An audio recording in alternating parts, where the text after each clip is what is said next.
In 1845, Britain launched what looked like the perfect Arctic mission. Two reinforced naval vessels, HMS Erebus and HMS Terror, left England under the command of Sir John Franklin.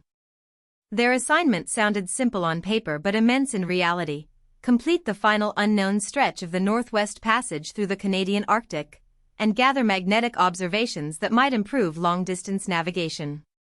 This was not just a voyage of curiosity. It was a prestige project for an empire that linked power with maps, routes, and science. If Britain could solve the passage, it could claim symbolic mastery over one of the last blank spaces in global navigation. The expedition carried 129 officers and sailors, men trained for hardship, operating under strict naval discipline and Victorian confidence in engineering.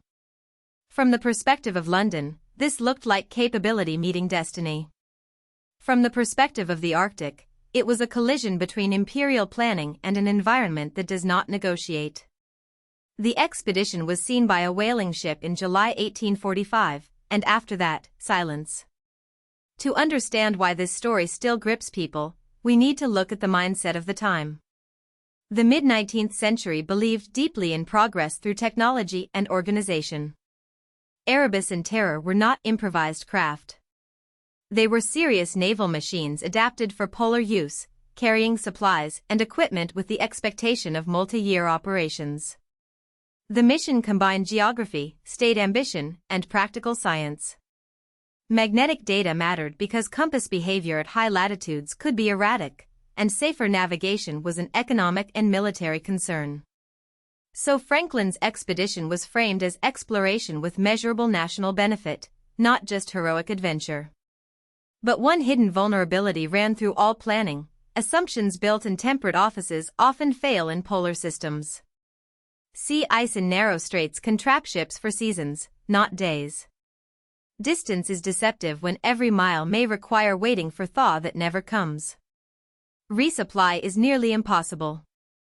Once trapped, every decision compounds risk: food quality, clothing performance, morale, and medical resilience become strategic variables. In this environment, planning errors are not minor flaws. They are delayed catastrophes. The decisive trap formed near King William Island, in Victoria Strait, in today's Nunavut. Erebus and Terror became icebound. Being frozen in once is dangerous. Being frozen in across seasons is fatal pressure. Ice lock means movement stops, schedules collapse, and the expedition shifts from mission mode into endurance mode. Every winter spent immobilized drains health and confidence, even before food shortage becomes absolute. By April 1848, after more than a year trapped, the situation had deteriorated beyond recovery. At least 24 men were already dead, including Franklin himself. Leadership passed to Francis Crozier, with James Fitzjames also central to command decisions. At that point, the surviving crew made the most consequential choice of the expedition: abandon both ships and attempt an overland escape toward the Canadian mainland. This was not a dramatic gesture, it was an admission that the original strategy had failed completely. They were leaving behind their strongest shelter and most coherent supply base because remaining in place seemed even worse. Once they stepped onto the ice and tundra, their survival odds dropped sharply. What happened after abandonment is reconstructed from fragments, and that uncertainty is part of why the case became legend. We know the survivors disappeared. We do not have a full diary of their final route, timeline, and decision chain. But the constraints are clear. They faced extreme cold, long distances, and a body already weakened by years of stress. In a polar evacuation, calories become currency, and they likely spent more energy moving than they could replace. Clothing and shelter systems designed for shipboard life become less effective during prolonged overland travel in severe conditions. Injuries that might be manageable in a warm port become life-threatening when care is limited and infection risk rises. Psychological strain also matters: command continuity, group cohesion, and judgment degrade when hunger and exhaustion intensify. In public imagination, disaster often appears as one dramatic moment, but in reality these endings are frequently cumulative.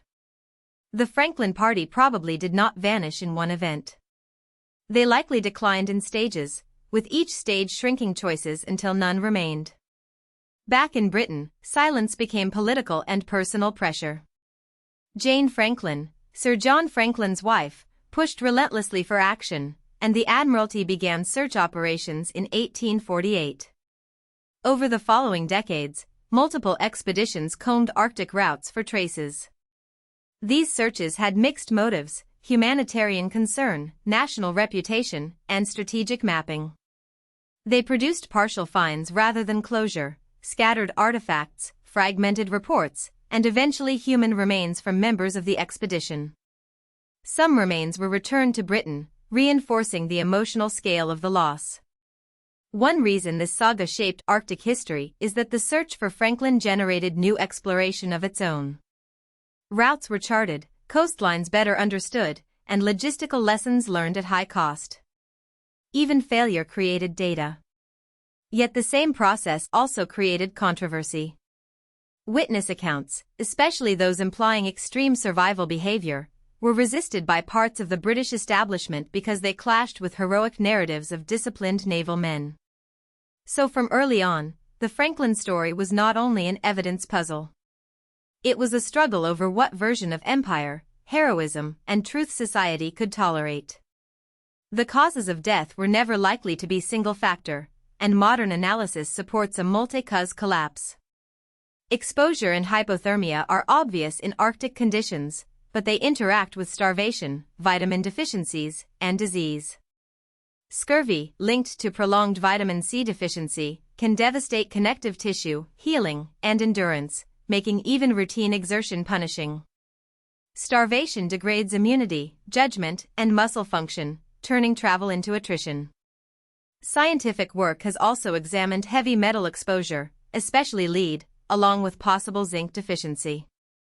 Debates continue about exact levels and timing, but the broader point is clear: even moderate toxic burdens can worsen cognition and physical resilience when combined with malnutrition and cold stress. In survival systems, factors amplify one another. A body weakened by deficiency is less able to generate heat, a freezing body burns more calories, low calories reduce movement and decision quality, poor decisions increase exposure. The Franklin crews were not defeated by one dramatic villain. They were trapped in a tightening network of biological and environmental stressors where recovery pathways disappeared. Among the most contested elements are allegations of cannibalism. Reports emerged in the 19th century, notably through explorer John Ray, and for many in Britain the claim was scandalous and unacceptable. Later forensic studies found cut marks on some recovered bones, evidence consistent with bodies being processed after death. In modern disaster analysis, this is treated as data, not moral theater. When groups enter terminal starvation, behavior can cross social boundaries once considered unthinkable, especially when normal food systems have fully collapsed. Acknowledging that possibility does not erase the men's discipline or suffering, it clarifies the extremity of conditions they faced.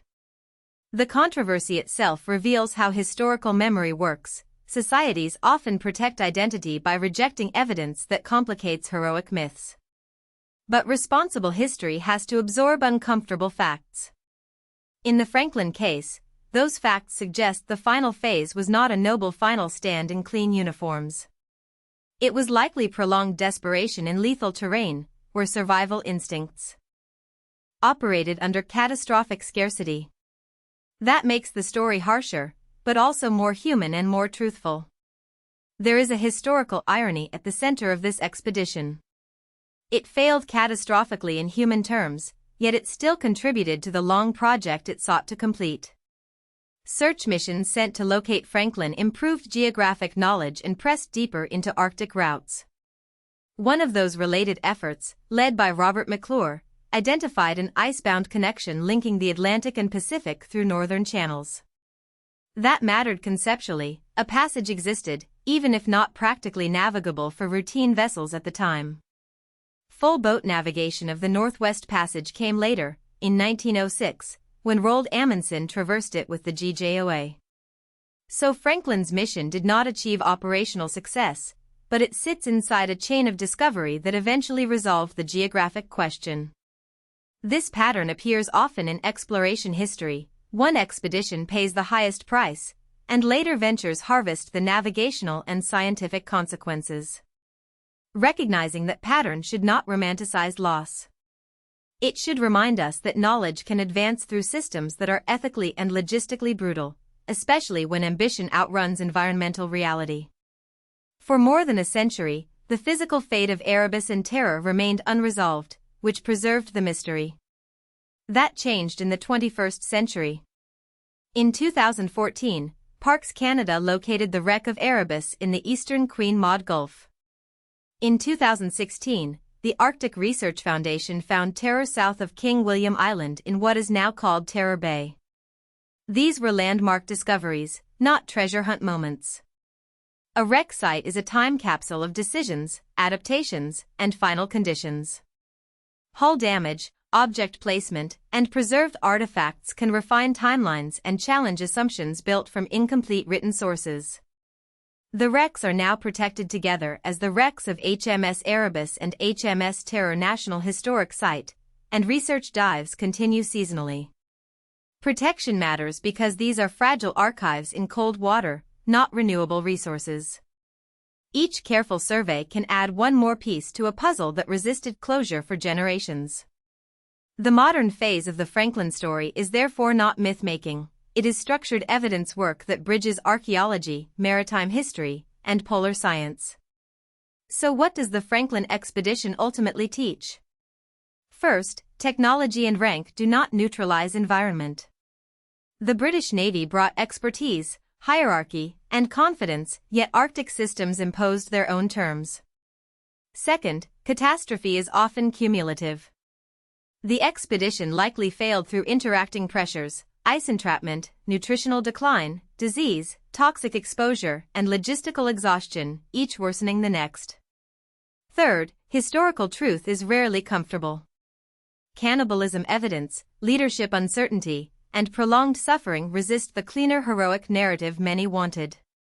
But accepting complexity gives us better lessons. Fourth, even failed missions can reshape knowledge landscapes. The search for Franklin accelerated Arctic mapping and informed later passage attempts. And finally, this story warns against confusing symbolic objectives with practical survivability. Franklin sailed to complete an imperial map and strengthen navigation science. Instead, his cruise became a case study in the limits of planning under extreme uncertainty. Their disappearance still resonates not because it is mysterious alone, but because it sits where ambition, evidence, and human vulnerability collide in one of the planet's hardest environments. If you found this helpful, please like this video and subscribe for more explainers.